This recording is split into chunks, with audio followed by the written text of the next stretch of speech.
Welcome to the John F. Kennedy Jr. Forum. It's my honor to introduce our dean, who will introduce and interview our special guest.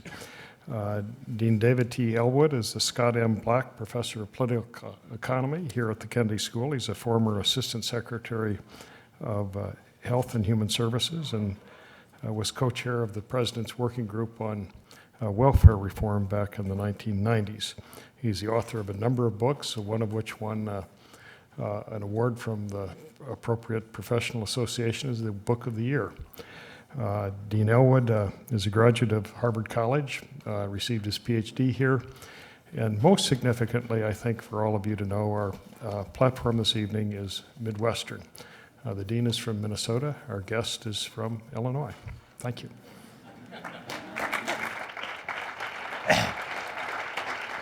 And Jim is from Iowa. So I am indeed David Ellwood, and welcome here to the Kennedy School. This is a terrific event, and I'm thrilled to be here. It's co-sponsored by the Harvard Kennedy School student organizers of the 14th Annual Harvard International Development Conference. And it's a two-day conference that begins this Saturday, and it's a forum to talk about interdisciplinary issues, ranging from global sustainable development to other kinds of development questions. It typically has in the range of 600 participants who are both practitioners and scholars. So it's a terrific group, and it's a real opportunity to connect the world of scholarship and the world of practice. But my main excitement is because of tonight's speaker. As dean of the Harvard Kennedy School, I get the chance to meet a lot of really remarkable alumni, people such as Ban Ki-moon, the Secretary General of the UN, and so forth, but also people that are working in rural villages in India.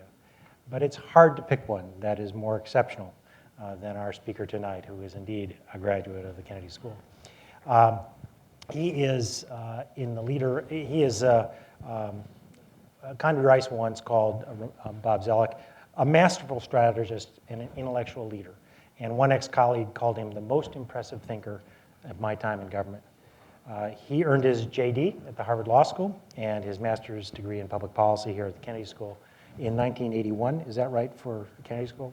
I think we have your law degree around the time you got an undergraduate degree, which is not quite true. But he has held an enormous number of positions. Indeed, I could spend much of the evening talking about the different positions. George W. Bush once said when he nominated Mr. Zoellick to his current position as president of the World Bank, it would probably be easier to list all the jobs Bob hasn't been in than the ones that he has. He started as a clerk to appeals court in the U.S. In the United States. He then joined the U.S. Treasury. He quickly became counselor to Secretary Jim Baker, one of the most famous and most effective leaders in the Treasury and in government that we've ever known. He moved with Baker to the State Department. He became counselor of the department. He later became deputy chief of staff to President George H.W. Bush. That's the first George Bush presidency. He then moved, became the executive vice president of Fannie Mae. He's been a professor at the U.S. Naval Academy. And most importantly, he's been a research scholar here at the Belfer Center at Harvard. I'm sure that's the job he points to with the greatest pride. From 2001 to 2005, he served as the 13th U.S. Trade Representative, where he forged a remarkable set of ideas and ideals all aimed towards making free trade a reality, starting at the global level, but also the regional, bilateral levels. And he's worked very hard to secure open markets throughout the world. Colombian Trade Minister Jorge Humberto Botero once said of him, "You are the Michael Jordan of free trade." I think at that point you said something like, "Yeah, but he's retiring." He then became Deputy Secretary of State under Condoleezza Rice. Among his most prominent areas of focus were China. And quite interestingly, he was quite engaged by the struggles in Darfur and spent a great deal of time working with Sudan and others in the region trying to forge an effective peace agreement there. Upon leaving that job a couple of years ago, he joined Goldman Sachs, played a critical role there for about a year, and then joined the World Bank. Bob is known for his extraordinary intellect, his work ethic, and a certain bluntness. But even those who are the subject of that bluntness at times speak very high praises. Stu Eisenstadt, a Democrat who's says of him, sure, he's direct and blunt, but he gets things done. Bob is the best practitioner of public policy I've come across in my years of public service. This is someone who was a chief of staff during a Democratic administration. So now he's taken on, as everyone in this room knows, the job of president of the World Bank. As is not uncommon, he stepped in at a time of crisis and has immediately calmed the waters, focused energies, and at a time when this institution desperately needs to play a leadership role in the challenges surrounding development and poverty. And so he joins us today after 9 months at the World Bank. He also joins us in an auspicious time because he gave one of his rare speeches yesterday and talked about some of the directions that the World Bank is headed. So please join me in welcoming Robert Zoellick.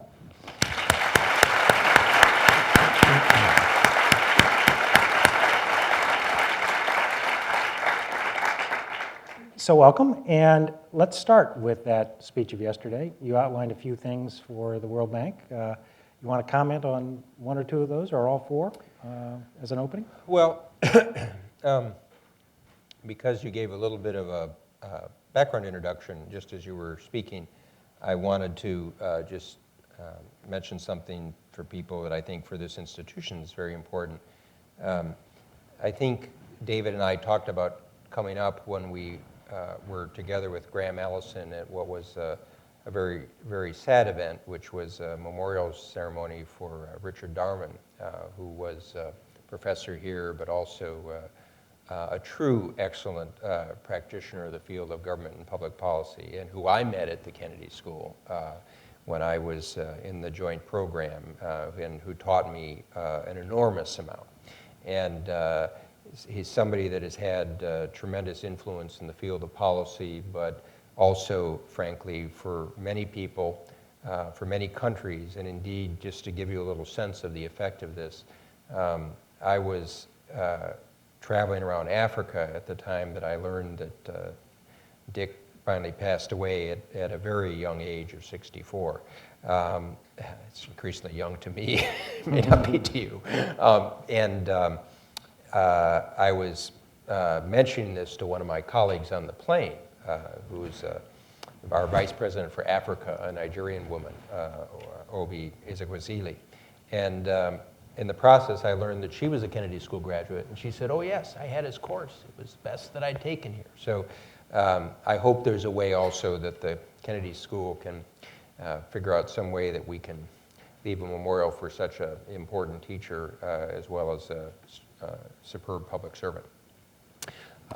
In terms of the speech I gave yesterday, what I was trying to do was start by talking a little bit about what's going on in international and domestic financial markets, because from a communication strategy point of view, that's a lot of what is on people's minds. But I use that as a connecting point to talk about what the agenda needed to be in developing countries. And so one observation that I drew was that something that distinguishes this period of financial turmoil from others that read about in the 80s or 90s is the fact that first in financial markets, the effect on developing countries has not been as sharp. You've seen it some in equity markets, but in the people refer to the bond yields for developing country official debt, it really hasn't had that much of effect. But the more striking part is, what everybody's trying to figure out in financial markets these days is what's the effect on the so-called real economy. So on jobs and employment and wages. And what is so different this time around is the fact that you have alternative poles of growth. You have China, India, and some of the middle-income countries that will slow down somewhat, but are still growing quite strong. And I drew attention, part of my field, as David has mentioned, I've moved across political, security, and economic and financial areas. So I was taking in a sense, a concept from political science about multipolarity, but also applying it to the notion of diversification from a financial markets, and that how it was a very healthy thing to have China and India, other middle-income countries have this role. Then I took it one step further and was trying to say that what we can conceive of is Africa being also a potential pole of growth 10 or 15 years from now. And I said, many people might shake their heads and be doubtful, but just recall 15 years ago, if you're thinking about China and India in 92 or 93, would you have expected them to be this pole of growth? Or even in the 97, 98 financial crisis, the point was, can China just keep that peg and now, while of course they have their own internal challenges, those motors of growth are running. And then I tried to make a point, and a couple of these I'm going to try to share with you a little bit my philosophy of policy and development, was that part of the challenge in an era like this is to take the immediate demands, the emergencies, and try to deal with those in a way that also plants the seeds for building structures for the future. I used a quote that coincidentally former Dean Joe Nye used in a different form in an FT op-ed, which is one that's always intrigued me, and in my version of it, it's that Bismarck once said that the sign of a statesman is someone who identifies fate as she rushes past and grabs onto the mantle of her cloak. And I've always been intrigued to this idea because you have to be alert to what's going on in the world and have some sense of forces and direction. You have to be opportunistic in moving and grabbing fate as she moves past, but then of course you have to decide what you're going to try to do. And so in this context, I focused on 4 parts. One is the high food and energy prices and the true crisis that some people are facing in the developing world. And I think FAO has analyzed that they have 36 countries that they feel are in social crisis. We talked from the World Bank about 33. And I talked about the critical need that the World Food Program has to try to get $500 million so many people don't starve. And then I went beyond and was trying to look at the broader agenda of dealing with hunger and malnutrition. I had a discussion with some of the students in one of the master's programs here. Some people were working on malnutrition, and I highlighted that of the 8 UN Millennium Development Goals, hunger and malnutrition is the one that I've called the forgotten Millennium Development Goal. It gets about 1/10 of the funding, other than traditional food aid, that HIV/AIDS gets. And so I was trying to point out that in many ways the malnutrition is critical for infant and maternal health, or infant mortality, maternal health. We now have data that talks about the effect of earnings throughout people's lives, so it relates to education.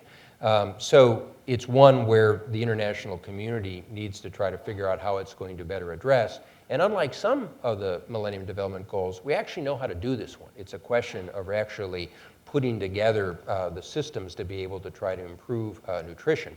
Then I took one step beyond and talked about the potential that we have in expanding agricultural productivity and supply, particularly in Africa. And there's some research the World Bank has done that has shown that the effects in terms of overcoming poverty are 3 times that for this sector than other sectors. Not surprising if you know the number of poor people in rural areas. Also a huge effect on women because a lot of women in rural areas, agriculture is their one sort of source of economic means. So I was trying to outline what I called a New Deal for global food policy. And just so you have a little sense of politics here, one of my Republican friends said, gee, I didn't know you were a New Dealer. And I said, you know, one of the nice things about intellectual property is 75 years in, you can take the name and co-opt it for other purposes. So part of what you see in politics. Second, I was trying to make the point about the criticality of closing the Doha trade negotiation. As a former trade negotiator, I linked this obviously to the potential in terms of this is the political moment to tackle the subsidies issue, but it's also an important moment to try to go at some of the agricultural barriers in trade. But I was trying, given some of my background on this, to send a broader signal that I really believe it's now or never. And you hear people say this in the trade field, but these rounds go on for a long time. But it is my belief that, we can get into it if you want, that the negotiating process that my friend Pascal Lamy, now the Director General of the WTO, is moving forward, is one where he's going to try to bring ministers together in May, and if it doesn't happen, I believe it won't happen, and I believe that's very bad for the international trading system. Third was recognizing that another phenomenon is that you've got these very high commodity prices. You've got energy prices, food prices, but commodity prices. Is that, as many of you know from your reading, sometimes this can be a great opportunity, but it's also associated with what's called the resource curse. So how do you avoid the resource curse? And so we are built on something that was begun, I think, in 2002, by Tony Blair with a number of the African Union leaders through NEPAD, called the Extractive Industry Transparency Initiative, EITI. And that initiative basically took the simple concept of working with companies and countries and saying, publish what money you're paying to the country, and the country has to publish what it does with it. So it's taking the basic notion of transparency to try to deal with the risks of corruption and misuse of funds. Well, we're trying to take that concept upstream and downstream. So we talked about an EITI++. We're trying to work with these countries at everything from the contract stage to how they deploy the money, to the tax systems, the saving systems, and others. And we're starting with some of the African countries. And then the fourth idea, looking towards the future, was, and this again give you a little sense of how one can take current events and flip them to try to draw some attention, was obviously sovereign wealth funds are a big, big topic everywhere. And there's a lot of anxiety about sovereign wealth funds. And so I decided to flip that on its head and try to say where some are fearful, we can see opportunity. And the idea here is that there's about $3 trillion estimated in sovereign wealth funds. So I proposed what I called the 1% solution for equity in Africa. And the logic was just that if we could take 1% of that $3 trillion, we could get $30 billion in equity to Africa. And then again, I was trying to connect it to the fact that many of you know about the experience with the petrodollars recycling. A lot of that money went into debt, and that was more of a problem. So one of the lessons would be if we can channel it into equity, we can use it more effectively. But what I also wanted to emphasize was this is not a foreign aid program. It's not something where we're trying to press these funds to say you have to donate to make up for the bad image that you might have in some quarters. I was putting the responsibility on the World Bank Group, and particularly IFC, our private sector arm, and say what we can do is to try to develop the investment platforms, start to develop equity funds, for these funds to look at this as a way of diversifying their portfolio. It takes the same notion of diversification. Geographically, types of return structure. We've worked with some of the sovereign wealth funds already, and there's some real interest in this, but frankly, for many of them, they don't really know how to get in these markets. There's initial costs of information. In some cases, other parts of the World Bank Group can help deal with the legal and regulatory structure to improve the investment environment.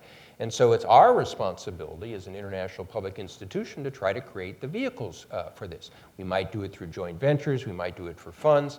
And for some of you that have a financial market background, you'll understand the seed of another thought I'm trying to plant here, which is that there's been a lot of discussion always about asset classes. And so one of the reasons you've got the high commodity prices now is that you've got this strange phenomenon where you've got short-term illiquidity, which you're reading about with Bear Stearns, but there's actually long-term liquidity. There's a lot of money out there. And so as people look to where they put it, some of them are putting it in commodity funds. So the commodity financial markets are really totally linked now. But so if you're running a pension fund or you're on Wall Street, you're trying to think about different commodity classes. Well, our logic here is how can we try to create some different asset classes that might create potential for people to invest money, not as a charity, but investment in sub-Saharan Africa or other areas. One of the keys to doing this is developing indexes so that people can have comparators. And so one of the things that the bank group has done that I'm quite intrigued with is that in the area of developing country local currency debt, so not in dollars or euro, but the local currency, we've tried to put together a fund and an index to try to encourage the development of that marketplace so that it goes much beyond the money we put into it, but develops it as a market. Well, it's the same idea if we can do this in equity markets. And so, and in the long run, obviously, if you want to build growth, you take the advantage of the equity. Now, these are interconnecting. If you're dealing with transparency and anti-corruption in the resource industry, that helps make that as a better development possibility. So what I was setting out yesterday, it's very interesting, actually, when one looks at press coverage. One of the challenges for a reporter is you got multiple stories there. You got a food story, you got an equity story in Africa, you got a sort of corruption and resource development story, and you'll actually see that if you read the Financial Times reporting piece, that reporter actually tried to put it in the bigger context of some of the strategic aspects of this. So that's what I was doing yesterday, and it was a run-up to the spring meeting that we have. We have two big meetings every year. We have an annual meeting in the autumn. We have a spring meeting in the spring. And so we bring in finance ministers from around the world. And again, one of the lessons of public policy is I got all these people coming to town, and I'd rather set the agenda than be reactive. So that's part of what the speech tries to do.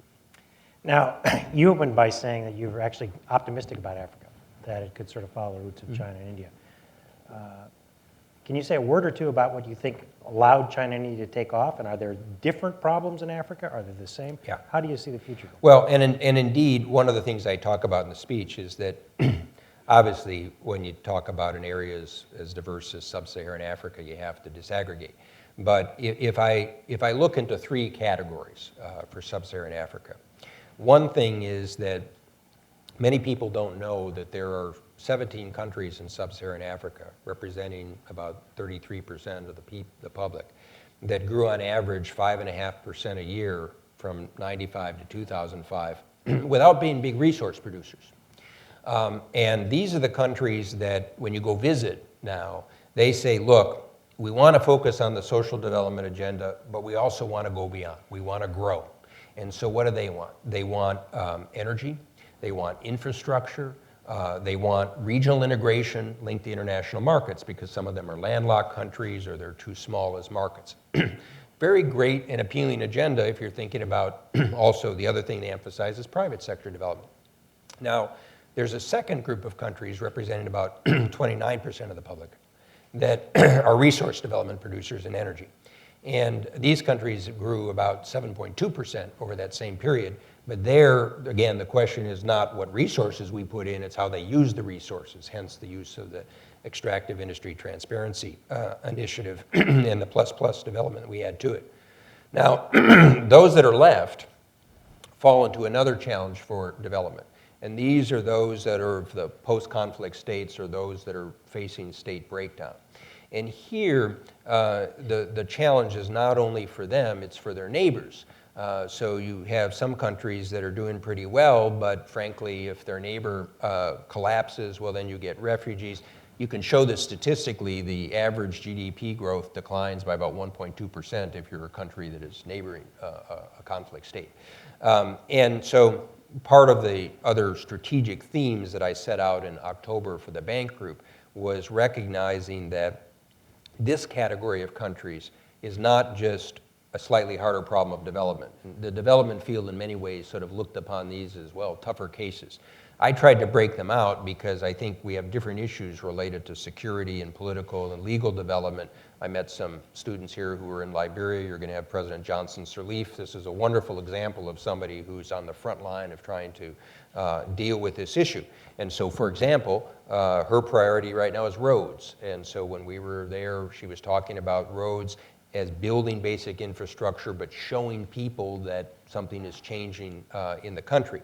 The way I put this in historic terms, because I often like historical associations, is that the formal name of the World Bank is the IBRD, International Bank for Reconstruction and Development. Our first loan was to France. So today, reconstruction means this problem of post-conflict states, where 60 years ago it meant Europe and Japan. So the other logic here, and one of the things that I think we're about at the World Bank, is taking one of the grand institutions of the burst of multilateral creativity of 1945 and how do we retool it for a different set of challenges. And so it sounds like there's a little bit of a different strokes for different folks. Can the bank be that discriminating and effective in sort of thinking about the different issues? Well, I think we have to be effective, and some of the things that you'll read about in terms of problems with the bank or the fund is sort of a one-size-fits-all. The way that I start this is the notion of client service.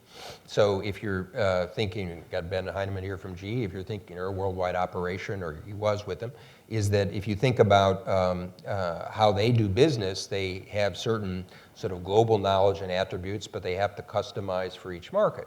So part of what I'm trying to do with some of these categories, for example, middle-income countries, is how do we change our business model to serve the interest of middle-income countries? But it starts with client service. In general, I would say that IFC, our private sector arm, not surprisingly, is probably more oriented towards this. They're better at it. But one of the challenges for the bank group is how do we master this? And let me make a more basic point here. When I talk with many groups that are less familiar with the bank, I say part of our problem in communicating what we do is we're called bank. And so many people think primarily what we do is we give out loans. What I think the bank group does, and the reason I refer to the bank group is that includes the IBRD, IDA, our concessionary lending for the poorest, IFC for private sector, MEGA, our political risk insurance, is that when we get our act together most effectively, we're integrating three different elements. And first, and probably most important, is the knowledge and learning agenda. In other words, what we can do is we can tap experience from around the world, and increasingly South-South learning, I might add. Constantly update it, constantly test it, constantly learn from it, and try to customize that to particular needs. Second, we want to have an effect way beyond our individual projects. So the second element is what can we do to help develop markets and institutions? So it may be microfinance, it may be carbon market trading, it may be domestic currency bond markets, it may be equity markets. How do we expand the benefit of our projects? And in some ways, China is a wonderful example of this, because China has drawn on the bank's expertise very effectively by focusing on pilots, which it then expands the lessons more broadly. And then the third element is what makes us different from the OECD or the Kennedy School, is that we've got money we can put in there. And so, not that the Kennedy School doesn't have money, but probably doesn't want to do too well. Maybe I better be careful as I look at Harvard's endowment. I'll have to retract this. So if you get the knowledge and learning focused on markets and institutions, and you got capital to drive it, that is how I think we can be most effective. So part of our challenge is an institution. And if you just think about the remarks I made yesterday, the EITI initiative, that doesn't take money, that just takes knowledge and learning. The equity funds can partly be our money, but it's how do we create the forms for other money. In the agriculture one, it's a mixture. We're going to almost double our assistance to African agriculture, so there we will be putting in more money. So it's the question of getting that combination. Now, a lot of people ask why you're still in middle-income countries. Part of it, there's been a financial model where you have been a bank to some of them, and you've made some money, and part of that's been used for other things. But what's the logic of staying in these places that already now the capital markets seem to be working just fine for them? They're growing like gangbusters. Yeah, it is a very important issue. And one point, just as David referred to, it's important to set aside. Some people say, oh, you have to have these loans to make the money to do the other expenses. It's not really the case. In fact, one of the things I did when I came into the bank was I cut some of our loan charges. It surprised me a little bit. The prices hadn't been changed in 9 years, which was a little bit different from my experience at Goldman, where prices change a little bit more frequently. But it tells you a little bit about the bureaucratic compromise. But fundamentally, the return that we get on those loans basically covers expenses, and I could take the money and put it into markets and make as much, just as on an endowment model like Harvard does. So it's not done for money, it's done for other reasons. And the first is that it's important to keep in mind, if you look at the population under $2 a day, as opposed to a $1 standard, 70% of the people in that category are in the so-called middle-income countries. There's an awful lot of poor people in India and China and other countries that are sometimes viewed in the Western press as at a higher level. So it's true that some of those countries have access to finance, but it doesn't mean there are not a lot of poor people. The second is that we partly will change the focus of our activity. So now over 70% of our activity in China is related to environmental issues. And that leads to, I think, what is the core concept. And this is where there's a little bit of a difference sometimes between the way economists think about it, and I noticed your chair is political economy, which is, I think, a title that was very sad that people changed and lost. Because if you think about the role of a multilateral institution, we have to be global. The last thing we want to do is take the rising economic powers, think about this in international politics terms, and turn them away and leave them out of the institution. So our strategy is to work with those countries and then to customize the services. So if you take China now, as I said, they don't need the money, but they use the loan to really design cutting-edge programs and projects to learn from it and then expand the knowledge. And fundamentally, they use the loan to compensate us. And they also have a view, and different countries have different views on this, which is to say, we think if the bank has its own money in the game, its own skin in the game, it'll be a better partner on it. Now, part of what we do, though, is we need to adjust that model. For some countries, we'll do fee for service. For some, we'll do service in some other area, asset management service. So a client-based model says we'll offer different services, but fundamentally, we're bringing that knowledge and learning. And just to give you a sense, I don't know if this is sort of come yet to the Cambridge context, but when I was in China in December, I was very much struck by the fact that one of the core areas that China is focusing on is the rural-urban connection. So they're looking at Chongqing, which is a 30 million person province, I might add, and Chengdu as models about all the issues of urban and rural interaction. And the new party secretary of Chongqing was my former colleague as a Minister of Commerce, and so we're trying to dive into that with them to help them, but also learn some lessons more broadly. But the other aspect about the middle-income countries is that in addition to retooling our business model, and I'll give you an example from Mexico, where I'll be shortly. With Mexico, we're using capital markets to help them to deal with the risks and uncertainties of earthquakes, and we did a similar program using insurance markets for hurricanes in the Caribbean. So there's a whole range of, you think about different types of services. But the other idea is, I want to try to create a context where we also become partners with China and other middle-income countries with third countries. So you read a lot about China in Africa. I spent as much time when I was in China in December on talking about how we could work with China in Africa as I did talking about working with China in China. Now, undoubtedly, we will be a better partner if we are also working on China. But you can see the logic of a multilateral system has, if you have to be economic about it, an externality to it that a pure economic logic might not lead to. So it goes back to this theme of how to retool the institution. And then the last thing is that what some people say is, well, it's a question of allocation of resources. And this is where people are missing. We're very well capitalized as a bank and as an IFC as well. So the IBRD lending that we lend to them, frankly, we don't have a constraint. If anything, financial markets have treated us as a flight to quality. IDA, our concessionary lending, is a constraint, but that goes to the poorest countries. In a moment, I'm going to open up to questions in the audience, and there are 4 microphones if you could line up. But in the meantime, you mentioned climate change, and obviously, talk about the world changing and set of expectations. Climate change creates a particularly unique set of challenges in the developing world, since in general what people are talking about is going to low carbon solutions that are more expensive in general to produce, especially in places like China, where their most plentiful source of energy, 70% of what they're doing, 80%, is coal. They're building enough power plants to, each year, they essentially do the equivalent of Germany. And dramatically slowing that will really affect development. So how do we get out of this problem that obviously these developing countries need to grow, they need to have energy, that's inevitably going to have it. On the other hand, globally, we got to do something about the total emissions. Right. When I used to go to the Kennedy School, we would say something, this is a big topic. So we can say kind of, so there's a lot one could get into this. But let me start, because it's a connection with your prior question.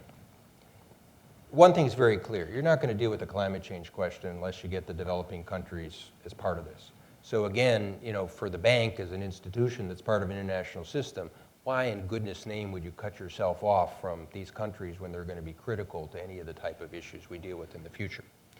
Now, I've tried to position the bank in a more active role in this, but I've done so, and this again, I'll give you a little insight on multilateral systems.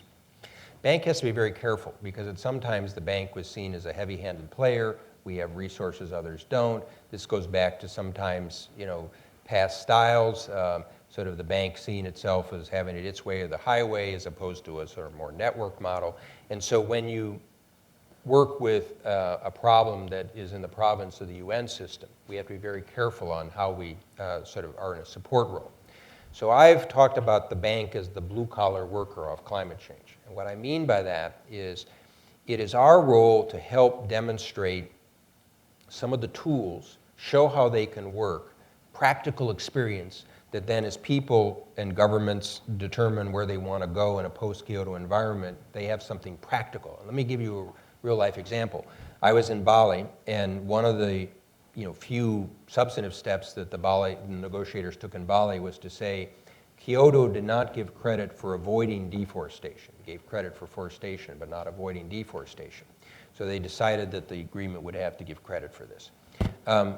We had put together a fund that was to help countries first with some of the technical aspects of figuring out how to approach this, but then to show how you could start to finance avoiding deforestation. So it was a wonderful mix.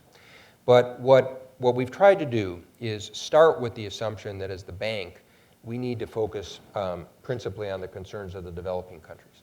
And so we're trying to help them to think about how to build in adaptation, and I'll come to this, as well as mitigation into their core development strategies. And in fact, we're starting to develop low carbon growth strategies for China, India, Mexico, Brazil, South Africa, and there's one other, maybe Turkey. I'm trying, it sounds commonsensical, but what this really means is your energy policies, your land use policies, your transportation policies. It covers the full gamut of different things. Second, how to try to help in coming up with concessionary and innovative financing mechanisms. And as I mentioned, avoiding deforestation is one of them.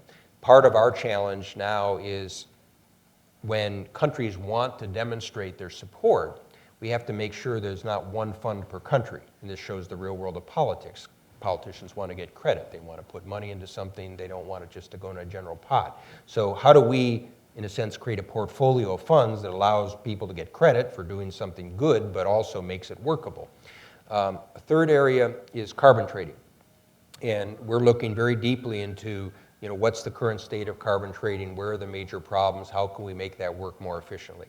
And again, trying to build on some of the market experience we've seen elsewhere. My paradigm here is we know how markets work in commodities for energy or agriculture or other things. Why can't we make carbon markets work in that same way? Fourth, technology and quicker adoption of technology. The anecdote that I used is that there's a 100 megawatt coal-fired electricity generating plant in China being built every other day. And so if we can develop carbon sequestration, how do we get that more quickly? And so we're looking, for example, of lessons from Human Genome Project, CIGAR, which does agriculture research, and others about how, in a sense, the public policy implications of getting quicker technology transfer and how you try to encourage that. And then private sector. If you think about the sums of money in this, I mean, one thing is incredibly clear. You're not going to deal with this with public money. The IEA, the International Energy Administration's estimates are that simply the money that you need to maintain the basic growth projections for developing countries with electricity generating will require an investment of $170 billion a year. And we did some work on top of that to say if you use a low carbon method, add 30 billion. You're not going to get $200 billion a year from public funds. So how can we work, again, using IFC to try to create the right incentive structure for private capital to go into this? And another element that we actually talked about, maybe an area for the Kennedy School, is one of the lessons of development is it doesn't work if you don't have national ownership. It's got to belong to the people and the countries. It can't just come from outsiders.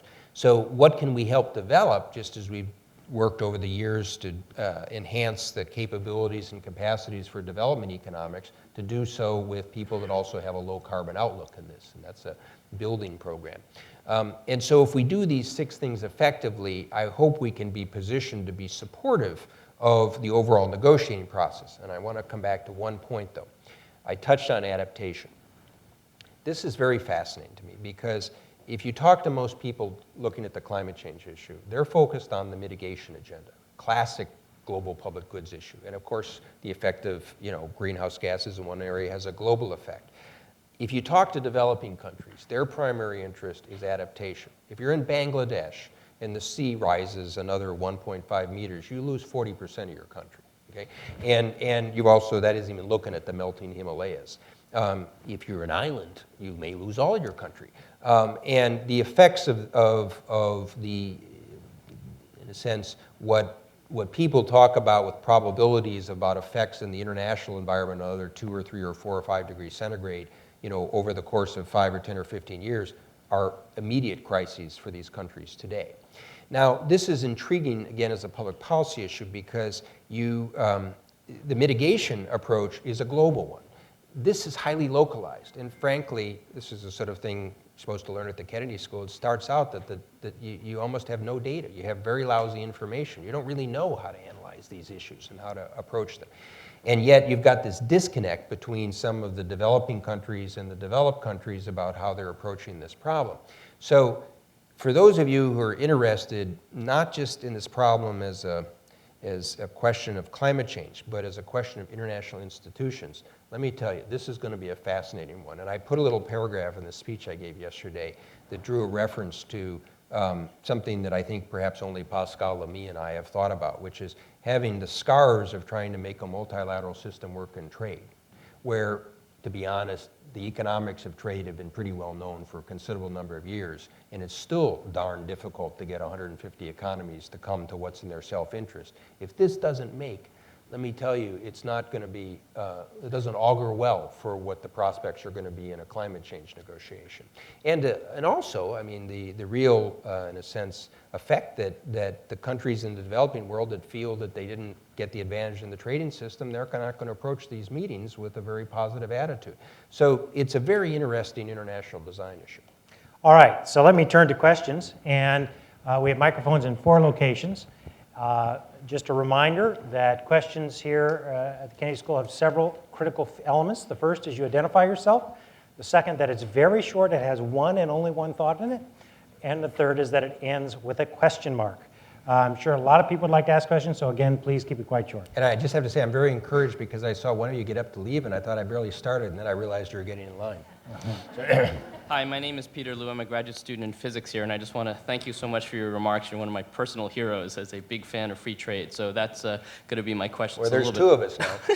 Unfortunately, as a physicist, I'm afraid my knowledge of some of these details is a little shy of my enthusiasm. Nonetheless, I'm a little bit scared by what seems to be a rising tide of at least protectionist sentiment in this country. I mean, both Clinton and Obama are sort of in a rhetorical war to denounce NAFTA. From what I understand, Colombia's bilateral trade agreement got a little bit stalled. And I'm just wondering, in a perfect world, it is in everybody's self-interest to follow through with the Doha round, but if that's going to sort of start to slow down a bit, if some of these bilateral trade agreements are slowing down, what's your feeling on not just what will happen, but what can be done if things are getting a little bit more frosty?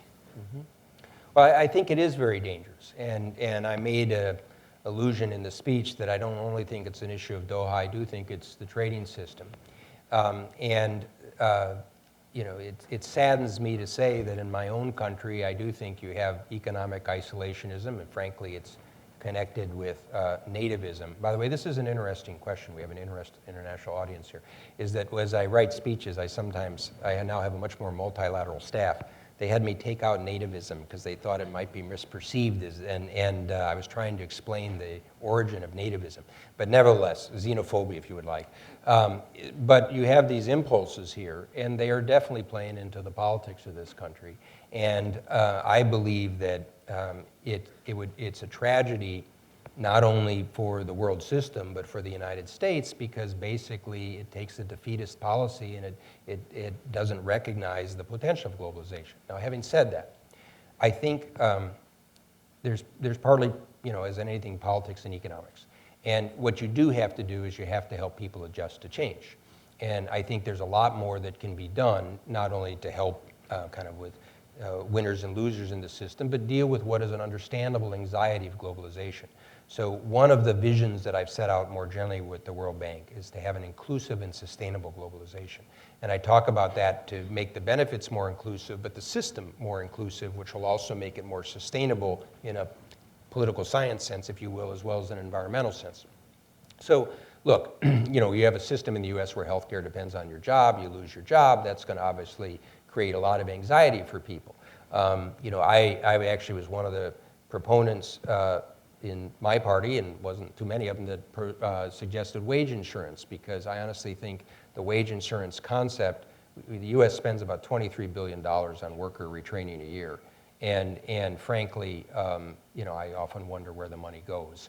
And for those of you that want to know, in essence, what wage insurance means would be, let's say you're making $50,000 a year, you lose your job, you're waiting to get back to a $50,000 a year job, you get a $30,000 job offer. Many people won't take that, but if one says, well, look, we'll make up some of that $20,000 difference, you pick the percentage up to a certain amount for a certain time frame. Frankly, in my view, from a market point of view, I'd rather have people back on a job. It'll probably help their own psychology, their sense of self-worth, and frankly, I think they'll get trained better in the private sector. So the logic is somewhat like that of the EITC, the tax credit system for working poor. So you're also going to have to do that. But you know what? It's also going to take a little political courage. And I'll be fair. I mean, there's isolationism in both parties. But it's pretty discouraging for me to have people that should know better talk the way they do about this and just feed the furies of this. And I'll tell you, politically, it isn't so easy to come back. And part of this is fed in the US case. Each case is separate. The unions in the US, which are only 11% of the workforce, basically bought into this as the source of all their trouble. And it doesn't have to be that way. I met with Kevin Rudd, the Labour Prime Minister of Australia yesterday, a good friend of mine. Labour Party in Australia is very pro-trade. Labour Party in Britain is very pro-trade. So why did the Labour Party in this country go so protectionist? It's a big problem. But more broadly, I think, again, part of the challenge for the international trading system is how do you deal with the anxieties? So, politics and economics, you always have to be able, how do you get the benefits, but how do you deal with the fears and anxieties? And that's why, in general, where many people misperceive the WTO negotiations is they think there's some poker game where everybody holds their cards close and you're very tough. It won't work that way. Everybody has to go home with an explanation and some benefits. And so it's actually a huge problem-solving exercise. And that's why I draw the analogy I do to the global climate change. It's going to be analogous, if not the same. How do you make multilateral systems work? So the bigger issue here, frankly, for me and the bank and others is, okay, we're 60 years after the end of World War II. How do we make these new multilateral systems work in a new environment? Thanks. Next question? Yes. Thank you, Mr. Zoellick, for being here. My name is Jessica Reitz. I'm an MPP2 here at the Kennedy School. And my question is actually about Darfur. I just finished a policy analysis exercise on the Darfur peace process and put together some recommendations for Salim as to how to go forward. And given your role in the DPA, the Darfur Peace Agreement in 2006, which many have criticized a lot and which failed, I was wondering if you could share any lessons learned from that experience since you were actually at the negotiation table, and if you had to produce a PAE for Salim, what your recommendations would be for carrying the peace process forward, particularly in light of how this year talks in Libya failed in the fall. This is a terrible problem that understandably draws out very strong emotions. It's an incredibly complex and difficult one, and just to highlight a couple of parts. The government in Khartoum is obviously thuggish. There are people in Khartoum at various times that wanted to try to take a different approach. They saw it in their own self-interest. And again, at the end of the day, much of negotiations, like other things, have to capture people's sense of self-interest. So you saw Khartoum agree to the CPA, the North-South Agreement. And that, the people who did that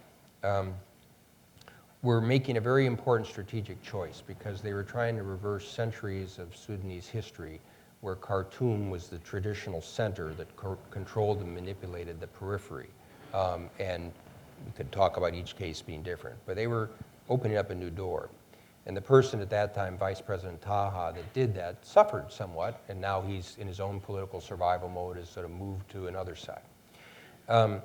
I'm not as close to it today. I've tried to work on the development side. We're trying to work in development in the South and trying to position ourselves so if there is a peace accord, you could try to support it with returning people back home and creating better conditions.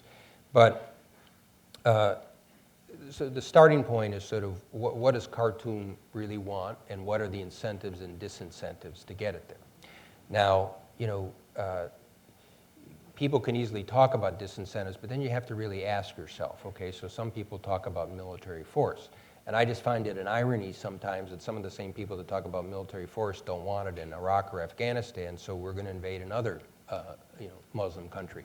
And just all, you know, one of the lessons again of Iraq is think through steps a little bit. Okay, here's another little sort of personal anecdote to take for you. I often believe that people who come to policy issues from political science have a different perspective than people who come from history. I really like history, okay, but I couldn't make a living at it. So I got into other things. And so history teaches you complexity and shades of gray. Political sciences often tries to come up with simplifying models. The world is a complex place, okay? And so just if you think about use of force, you know, are you going to invade and, you know, what's going to happen to your people there and so on and so forth. It gets a little messy, okay? So if you do want to think about use of force, you have to figure out implications of it. And Graham Allison and here and others have looked at all sorts of crises to think about that. Then you got the problem of the rebel side. Okay? And so, you know, the part of the sad part of this, which I encountered was, you know, the rebels somewhat represent the people in Darfur and somewhat they don't. They have their own agenda. You know, so Abdul Wahid, who is the leader of one of the groups, spends his time in Paris. And if there's ever a deal, he's no longer going to be the figure that people come to and do interviews about. So the reality of diplomacy is this. When I was in Abuja, and I was basically following up what Salim did, he put out a text. He had a devil of a difficult time getting the rebel side to even agree to a position. So he basically came up with something of his own. What the rebels knew is they didn't like that text. And so I'd been working on this issue, so I wasn't just dropping in, but I tried to come in over 3 or 4 intense days, talk to the various rebel groups and say, what would be a package of amendments to economic social security that one would go along with? And basically, and then I had to push the government to accept a package that they'd already accepted the agreement. Normally, if one guy accepts, the other guy doesn't, the burden's on the other guy, not the one who accepted. But I was able to do that. And then President Obasanjo of Nigeria, who was one impressive leader in that context, and I were trying to get the rebel leaders to sign on. And when I was meeting with them individually, in fact, when I presented them, they all reacted pretty well. But then some of them go down the hall, and frankly, I can't say for sure, but let me tell you what happens in these things. Sometimes people pass money. Sometimes people have other games that they're playing. Sometimes some of the other countries involved in the region might have wanted to continue to stir up trouble or just be influential in the process. So part of the challenge was getting all the actors in the neighborhood to try to put the appropriate pressure. And we got one of the rebels and groups of other rebels, but Abdul Wahid and the GEM, which, you know, just so you understand their logic, at least at that time, they say, hey, look, this is great. We got the international community, people in universities in America. They want to depose the government in Khartoum. And that's really good, because we'll depose the government, we'll put Tarabi back in power, who I might mention is an Islamic fundamentalist radical, okay, who housed Osama bin Laden. So, you know, that wasn't exactly an outcome that I thought was so good. So, you know, that was their agenda. And so that's the reality of what you're dealing with when you try to sort of squeeze these parties. And the tragedy of it was the people in the camps, the people are suffering. My own sense is, you know, I don't think this is likely to be on a good path. I think at some point you're going to have to get the people in Darfur to figure out some way to get them to have representatives of their cause, and then try to recreate the types of pressure. Now, Andrew Natsios, who followed me in this role, I think he's got an article coming out in Foreign Affairs he gave me. I haven't had a chance to read it yet, but we'll have to see what he says about it. So, you know, it's one of these issues where, you know, if you don't have parties that want to take account of the self-interest of their own people, then you basically have a situation that's somewhere between tribalism on a bad day and anarchy. And so my thought, frankly, was to make this work, you needed some peace accord to try to create some prospect that would then give an opportunity for the UN to put forces in a big way. And because I still think, given all the tragedy, you're going to have some stabilization that way. And see, some of the Sudanese, Taha in particular, were basically suggesting that they would go that way. If we'd had all the rebels sign up, would we possibly have been able to get them to go along with that? I can't say for sure. Odds would have been better, and it would have been a lot better for the people in Darfur. So, you know, at the end of the day, sometimes, you know, people have to be responsible for themselves. The international community can try to take care of things, can try to create a moment, you know, as Dick Holbrooke did in the Balkans at a moment in time and things. And we have to be positioned and ready to do that, and then offer incentives, including the economic and development side. But sad to say, if some people want to kill each other, it's hard for outsiders to stop. Right up here. My name's Charles Segundo, and I'm a student here at the Kennedy School. My question is a simple one. If you were the Secretary of State and not just the Deputy, would you be doing anything differently? Well, I only would have a few months left. Oh, that's such a broad question. And it takes each context. Look, I think, let me put it this way. Let's think for the future and the next Secretary of State. I think there's an opportunity and a challenge. And one of the things, if I were advising the next President of the United States, would be that there'll be a need to reintroduce America to the world. And there are things in both symbolism and substance. So probably what I would do would be, I would take some of my major cabinet officers, Defense, State, Treasury, and I'd get each of them in the first 3 months to visit, 16, 17 countries. When I worked for Secretary Baker, in 7 or 8 days, we did, at that time there were 16 NATO countries. We did the other 15 NATO countries. And just listen and learn, consult.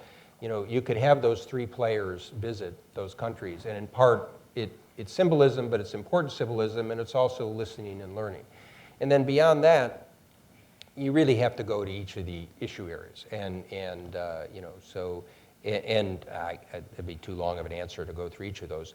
But I guess what I would suggest to you is the sort of things I was talking about in the context of the World Bank are applicable here. How do you deal with the problems of today while trying to build a structure for tomorrow?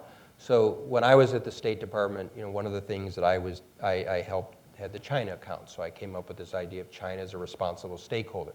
Well, what does that mean? Well, it's a version of what I'm doing here with the middle income countries. It's how do you integrate rising powers into a system so that they have a self-interest in perpetuating the system. So you have that challenge. At the same time, you have the challenge of, what do you deal with Iraq, Iran, the Middle East, and sort of both long-term and sort of intermediate-term opportunities.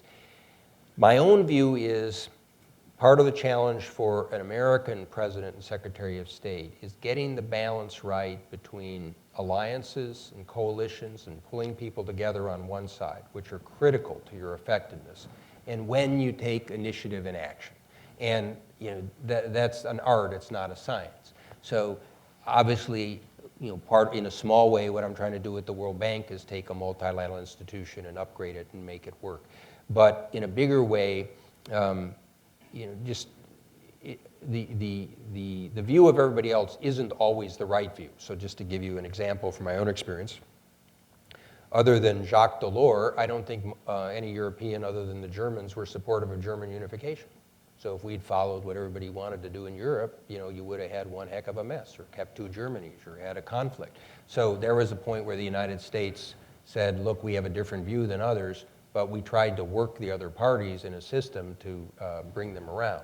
So this is the old field of diplomacy, but it has to have a strategic framework. Right over here. My name is Teresa Tui. I live here in Massachusetts and work on Beacon Hill. I had the chance to work on the congressional fifth race last year, and then the congressional fifth race, Martin Bean's seat in the Congress. There was a lot of hatred on that campaign about the immigration reform bill last year in May.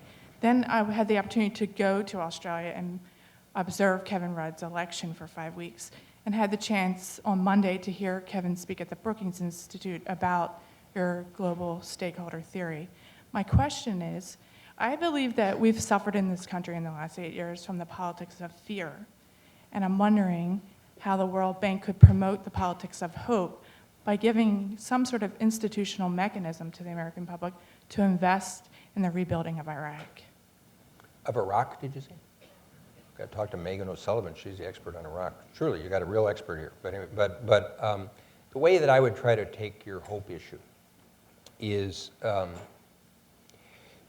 this concept that I referred to about an inclusive and sustainable globalization. It fits a lot of circumstances in our own country and globally. So if you take the question we had on trade, how do we make sure the benefits of globalization flow more to more people within countries, but also countries like sub-Saharan Africa feel that they have some opportunity? And on the sustainable side, there's obviously the environmental point, but also, if going back to this question about frameworks and foreign policy, if you're going to make an international system that can carry forward over time, people all have to have a sense of interest in it.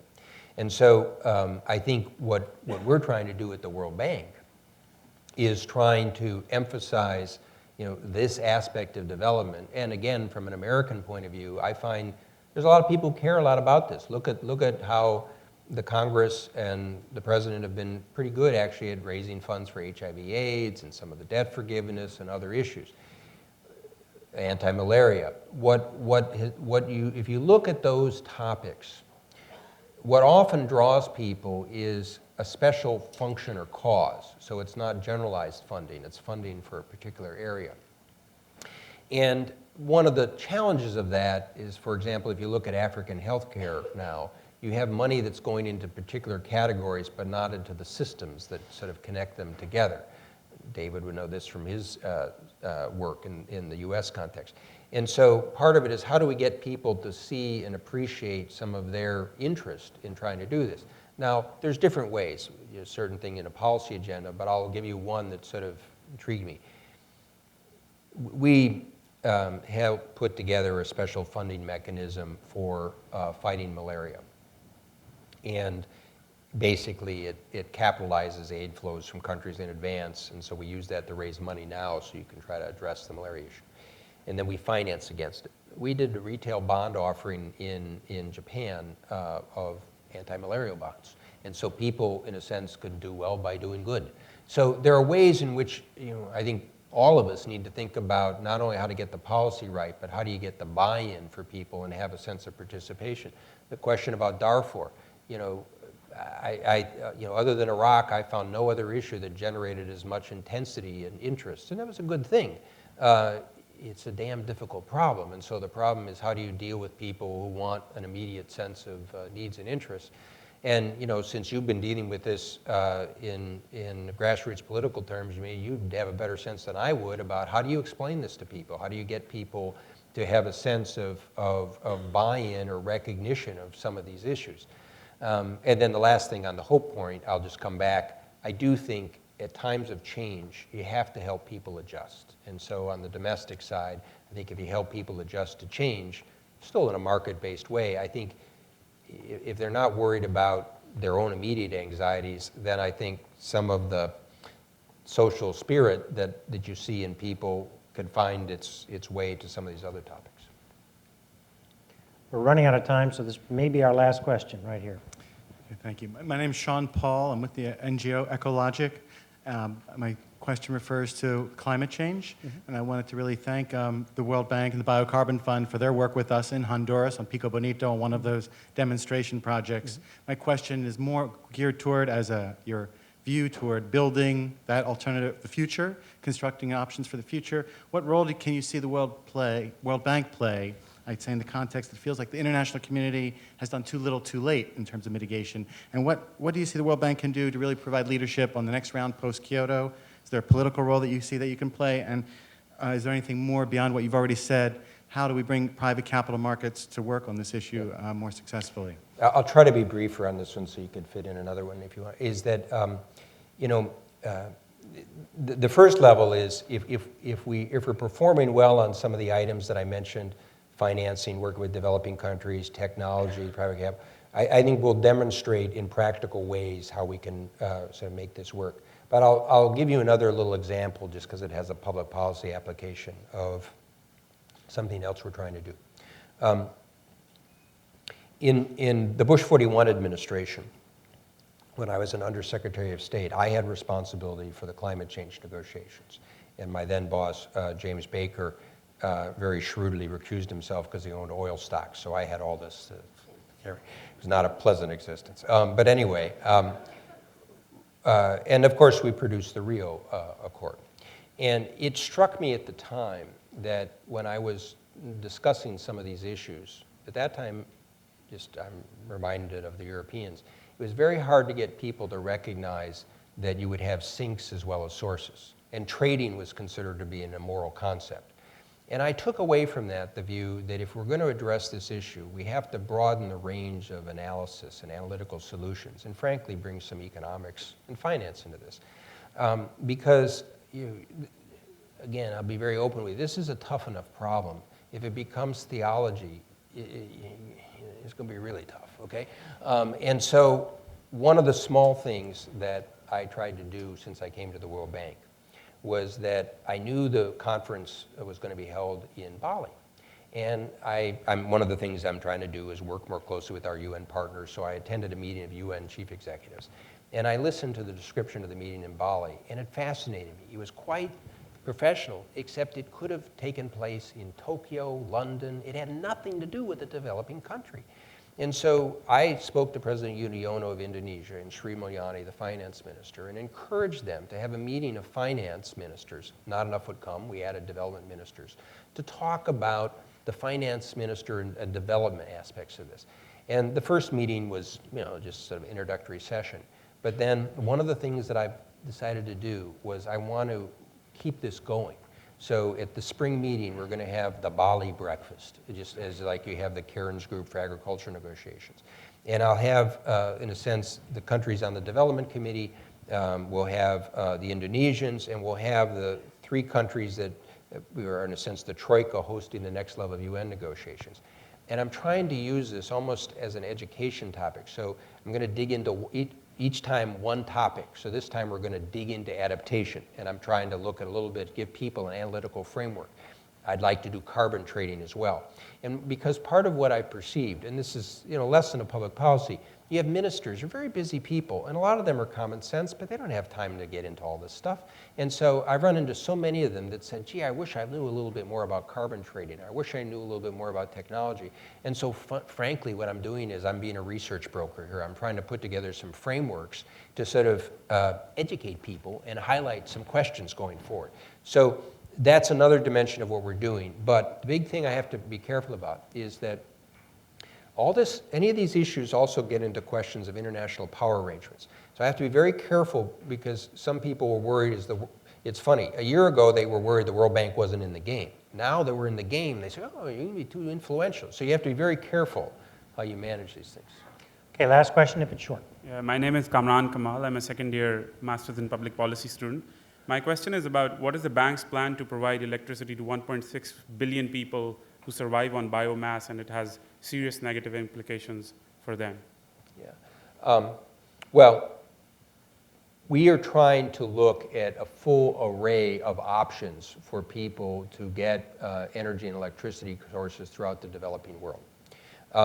And in some cases, and this is a big debate going to the whole climate change issue, and so we're starting with some things that are sort of energy efficiency or how to retool facilities.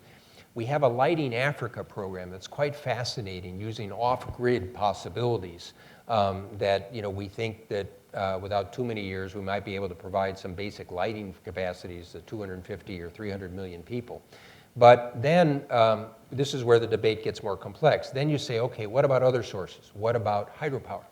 And so when I'm in Europe, for example, some very well-meaning people in climate change areas say, well, you can't have hydropower because that involves building dams.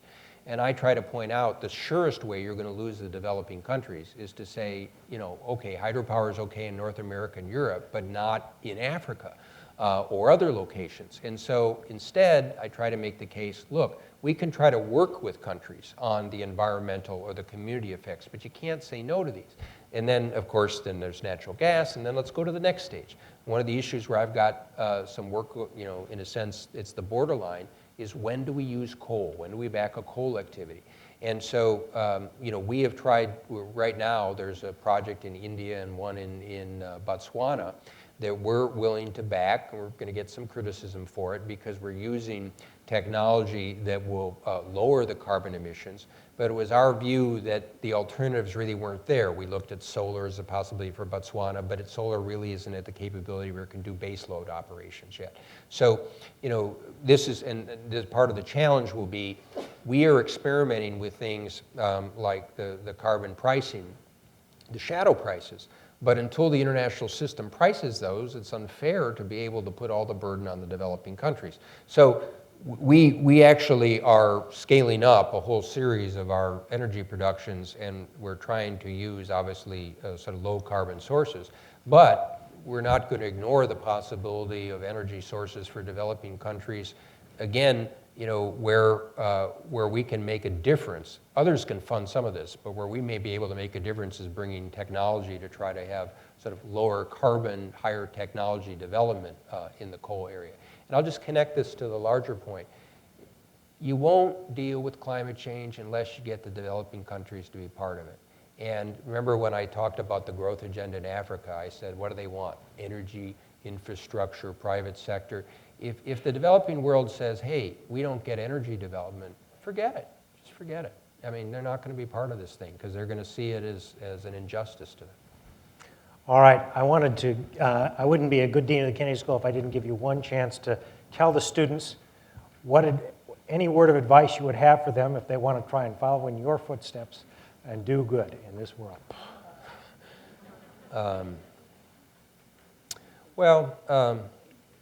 Let me approach it this way. Let me talk about, say, a moment about public service, which is what the school is about. As I have reflected on this, sort of why people might be drawn to public service.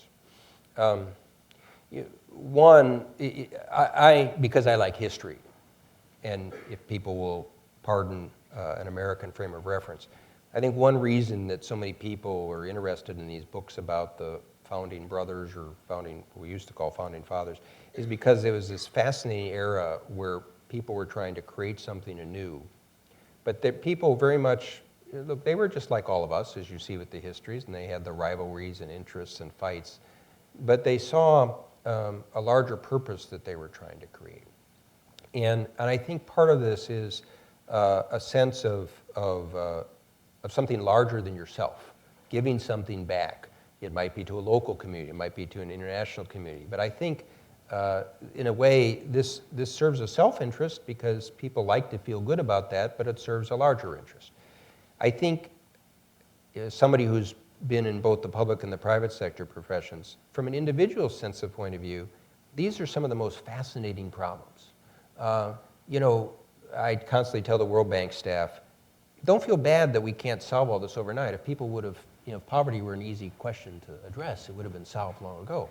And so part of this is having the honesty and integrity to challenge what does and doesn't work. But as an intellectual matter, if you ask what you're here on earth to do, these are fascinating questions. And then the last part of it is I think there's a sense, at least for people that I've known in public policy, is how do you make history? How do you leave something? How do you do something bigger than is yourself? And in a democratic system, there's another element, which is how do you do it within the system? How do you be part of a stream of effects? So, you know, the frame of reference that I see for this is a combination of history, sort of giving, but also the intellectual and personal challenge, not just to the policy issue. But one of the things I've tried to talk about tonight is how you work systems, how you work networks, how you deal with politics and these different things. Because if you're in a democratic system, or in a multilateral system, or diplomatic system, you have to figure out how to create incentives, how to move people, how to listen to people. And you know, I've always felt that that is the most interesting and indeed, if I can say so, highest calling to be able to try to pursue. As for ways of doing it, I'll just close with this point, is that, you know, and I think people who are at the Kennedy School, the reason they're here is they recognize this. You have to be willing to take some risks in life, and you have to be willing to, you know, in a sense, I found that you can learn an awful lot from other people. I mentioned Dick Darman. You've got a great person here. Ben Heineman was a young partner when I was starting out. So my own personal strategy was to try to work with people that I could learn from. Not that I'd always agree with them, but to try to learn from them. And then you have to decide, you know, you'll be in a lot of situations where certain colleagues will say, for one good reason or another, they're afraid to take, you know, maybe to do something a little different. And I'm not saying you should be foolish, but take this principle of fate as when she rushes past. When she rushes past, you have to be in a sense of whether you're going to grab onto her cloak.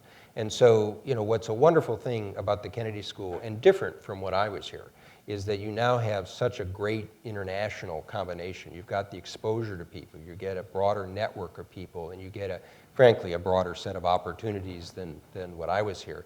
And so, you know, take advantage of it, but when you leave, don't quit taking advantage of it. Great. Well, let me end by just commenting that we did announce today that the World Bank there's a joint Japan-World Bank scholarship that's being renewed. So that means $5 million to enable students from around the world to come to our international development program and over the next 5 years. So this is a wonderful thing from the government of Japan and the World Bank, and we're thrilled about it. And we're particularly thrilled to have had such a remarkable leader to speak with us tonight. So thank you so much. Well done.